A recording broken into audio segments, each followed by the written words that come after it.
Alright YouTube, what's going on? It's Mesa Fail back at it with some Destiny 2. Okay guys, in this video we're going to go over some of the finer details regarding Destiny 2 as well as some speculation and opinions, and then at the end, guess what? We're going to argue. We're going to argue about 60 frames per second.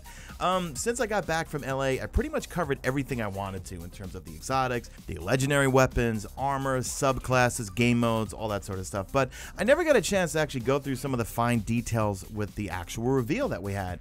Gameplay in the background is from none other than True Vanguard. Big thank you for him. I'm going to link his channel and Twitch in the description. You did not want to see my PvP gameplay. As I mentioned in previous videos, I got to record one game and it was me and Dado versus Luminosity. And Luminosity, if you don't know, if he looks at you, you die. He's just that good. So we have 4 new destinations, right? We got European Dead Zone, we have Titan, then we have Nessus, I'm probably pronouncing that wrong, and we have Io. So what I'm thinking is that we're going to have the main storyline, which obviously is to defeat Ghaul. And then I got a feeling each one of these planets is going to be our quest to get our light back for that particular class. So like, let's read on for Titan, one of Saturn's moons where Commander Zavala is regrouping at the hands of Ghaul. There was no land on Titan. Instead, players explore a series of Golden Age platforms surrounded by rolling ocean. Then over on Nessus, that's where Cade 6 is, a strange and unstable planetoid that has been fully consumed by the Vex, where players will find Cade 6 is caught up in his own adventures in a stunning landscape of sheer walls, lush canyons, and creepy Vex caverns. Then Ikora Rey, she's over on Io, a moon of Jupiter where Ikora Rey has gone in search of answers. Io is the last known site the Traveler visited during the Golden Age. It is now occupied by our enemies. Now notice it doesn't specify what type of enemy. Could that be where the Hive are? I don't know. Did we see any Hive in the reveal trailer? I know Unknown Player tweeted out an image that showed what looked like to be a Hive Knight. I don't know. Let me know in the comment section. Then with the European Dead Zone, the largest destination yet, featuring a lush forest, abandoned town, a cave system below the surface, and a Red Legion military base to explore and contest. It was pretty obvious, and I'm generalizing, this is my opinion, let me know in the comment section. Destiny 2 is more of a PvE game than PvP. The fact that they're going to only 4v4 in PvP, and we're going to keep going through this stuff here, everything just screams, hey, this Destiny 2 is not only just going to be a looter shooter, but they're going more in the MMO open world realm, and that to me is fantastic. I've always screamed that, hey, there's so much landscape within Destiny 1, but there's just not enough stuff to do. So the fact that we're getting an all-new director, I'm just going to read this verbatim here, your guide to Destiny 2 in search of adventures, lost sectors, new public events, and more. Players can pick up a landing zone, explore, and seamlessly jump into other activities in the game. If you saw in the reveal trailer, you don't have to go back to orbit. If you're on a destination, you could fire up the director and just go right into another destination or join something already in progress. Now, just to touch on the lost sectors, it says scattered enemy dungeon layers throughout the world you can discover with unique boss enemies guarding treasure to earn. And they mentioned treasure maps too. Guys, for me, like, this is just a total dream for me. This is what I've been wanting from the start. You know, listen, I like PvP as much as the next person, as I always say, but for the most part, I want to explore. You know, their goal, and they said this when they actually first announced Destiny 2, when Eric Hirschberg had the quarterly earnings call, was they want to be able to deliver enough content to not keep us bored. So with the regular things that we're used to, strikes, raids, PvP, public events, patrols, whatever, if they're making it more open world, trust, and just more stuff to explore and earn, trust me, we're never going to be bored. And it looks like they're revamping the public events. It says unique, optional, dynamic combat activities that players can join in the fly as they roam around the world solo or with up to 9 players. Now for me, look, I love public events, but come on guys, in Destiny 1, they're always the same. I mean, they bumped up the rewards, at least you can get some engrams, you can get some marks, shards, whatever, it's all random, but new public events, hey, I'm all for it. Now with regards to the Crucible, as we mentioned, and I did a whole video on how they're moving from 6v6 to 4v4 only for everything, I have concerns with that for the average player, but you know, the more we read into the details, this is a PvE game, and the Crucible's probably going to be saved for the pros, you know, for the people who really take it seriously. As far as I know, we didn't hear anything about ranked play or anything like that. I'm sure Trials is going to come back, but I don't know. Let me know in the comment section what you guys think regarding that. You know, I'm fine with it being 4v4s, but they need to have something in there. You know, listen, not all the casuals like myself, as I consider, like to just play PvE. I do like to play PvP, but for me, I come from Killzone Shadowfall, okay? 12v12. I want 6s. I think besides 4v4s, they have to throw in at least a weekly playlist or weekly game mode that is 6v6. Make a Trolls 4v4. Are they going to have that? Rift? Are they bringing that back? 4v4? I don't know, 4v4 Rift to me is probably going to be a little boring. I mean, I like the chaos of Rift. That's probably one of my favorite game modes. 6v6 Rift, it's crazy. Now, they also did a big focus on the reveal trailer with regards to not only clan creation, but guided games. Read this verbatim. A new feature that brings solo players and clan communities together to play Destiny 2's most challenging activities, including raids, trials, and nightfall strikes. Okay, there we go. Trials is confirmed. Trials is definitely coming back. But my thoughts on this is great, because you want to know why, guys?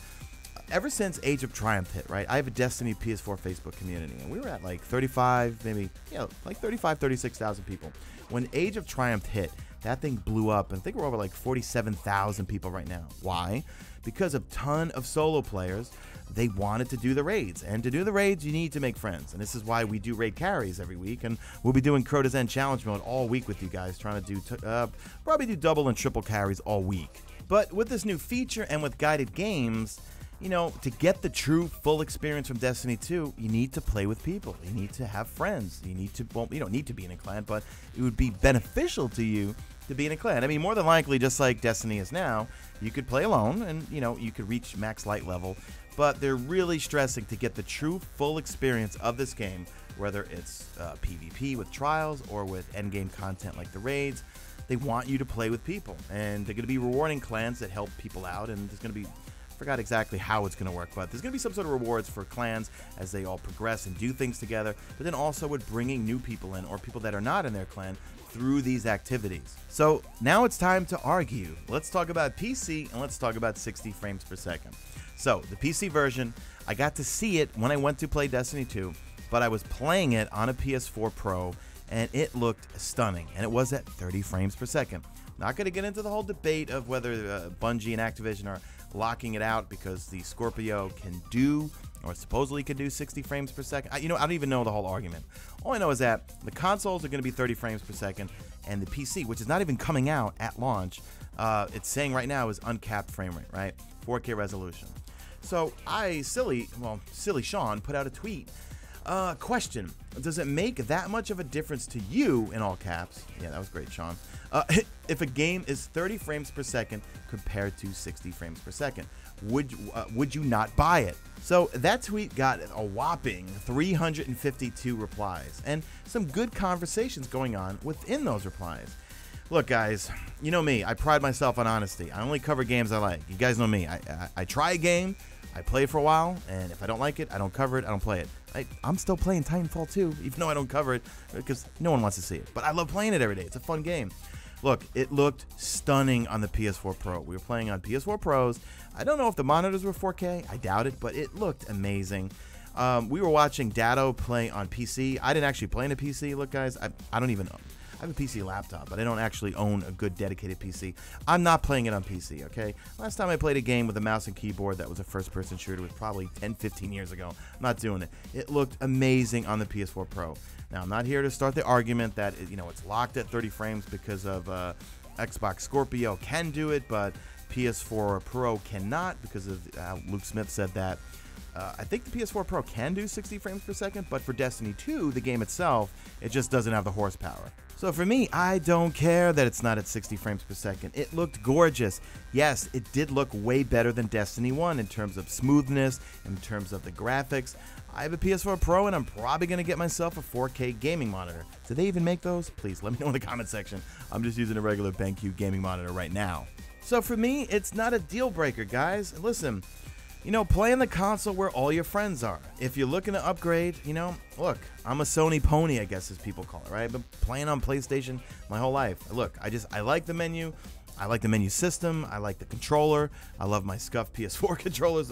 In fact, my new Impact is coming any day now, and I'll be giving away a scuffed controller. But for me, it just, guys, just stop fighting about the whole thing. Listen, if you're on Xbox and you're gonna get a Scorpio, just play Destiny on Xbox, okay? But if you're in the market and you're a hardcore Destiny player, and you're gonna drop the coinage on either the Scorpio, you might want to consider a PS4 Pro. Just throwing it out there. Not trying to sway, just saying, listen, like The Division. I loved The Division, okay? Obviously, it would have been better to play it on Xbox because everything came early. But you know what? I didn't like The Division enough to make me go play it on Xbox. And I have an Xbox One. But no, I played it on PS4. Why? Because all my friends are there.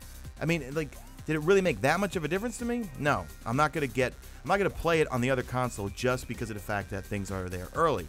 However, when it comes to Destiny, a game that I truly love, and if it's a game that you truly love, you might consider it. Just throwing it out there. I'm not saying, this is not a saying, don't get a Scorpio, get a PS4 Pro.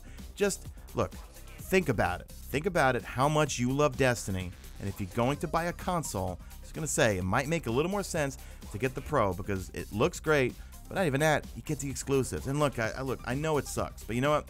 It's the nature of the business, okay? I was annoyed for years when Xbox got all of the Call of Duty content first. Was there anything I could do about it? No. I still played on my PS3 when I was playing Black Ops 2. It was annoying. And look, I understand your frustrations. I still think it's silly that Destiny 1, you guys on Xbox still don't have things like Jade Rabbit and some other things, right? Do you even have the Echo Chamber Strike yet? That I think is ridiculous. You guys should have gotten that by now. So just throwing it out there, but I want to hear from you guys in the comment section, okay? Don't keep it civil. I don't want it to be a console war, but just, oh, there goes that Titan. Roaming supers now. Love it. Anyway, that's going to do it for the guys. I'm going to let the footage roll out so you get to see True Vanguard finish this game off. I think they lose, but he's been beasting the whole time.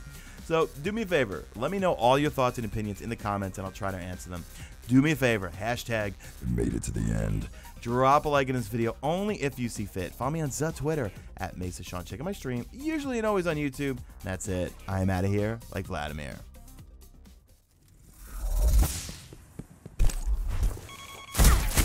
Set the charge. Rally your team.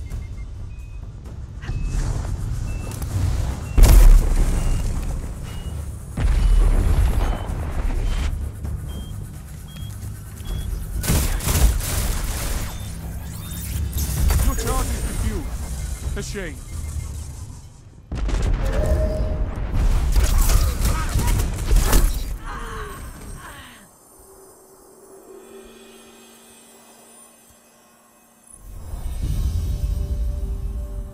Your opponents know their way around explosives. Again.